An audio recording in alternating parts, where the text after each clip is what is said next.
नमस्कार आपण देखुछंती आज 21 मार्च 2026 शनिवार आसंतु नजर पकाइबा ओडिशा समेत देश विदेशर किछि गुरुत्वपूर्ण खबर उपरे आजिर रे रहिछि सुभद्रा योजना को नै बड़ खबर एवं आहुरी अनेक किछि तेबे भिडियोटी को शेष जाय देखंतु। सर्वप्रथमे आलोचना करिबा ओडिशा सरकारक सबुठारु बड़ योजना सुभद्रा योजना विषय रे।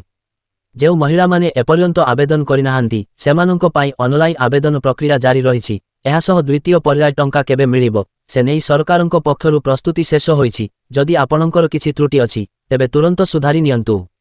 वर्तमान एक बड़ खबर आसुछि आंतर्जातीय स्तररु अमेरिका एवं ईरान मध्यरे युद्ध परिस्थिति सृष्टि होईछि। जदि परिस्थिति एमिति रहे तेबे आगामी दिन में भारत में पेट्रोल एवं डीजेल दर बहुत बढ़ी जाय पारे। ब्रिटेन फ्रांस एवं जर्मनी मध्य एही घटना उपरे नजर रखिछंती।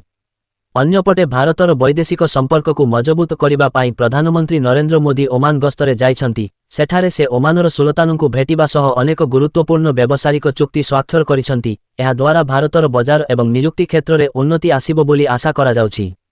ओडिशा राजनीति कथा कहिले मुख्यमंत्री मोहन चरण माझी प्रशासनिक कार्य रे स्वच्छता आनिबा पाई बड़ पदक्षेप नेइछंती। सरकारी अधिकारींक क्षमता परिसर को बढ़ा जाइछि जेपरि लोकंक काम शीघ्र होई पारिबो। विशेष करी उन्नयनमूलक कार्य को त्वरान्वित करिबा पाई निर्देश दिया जाइछि।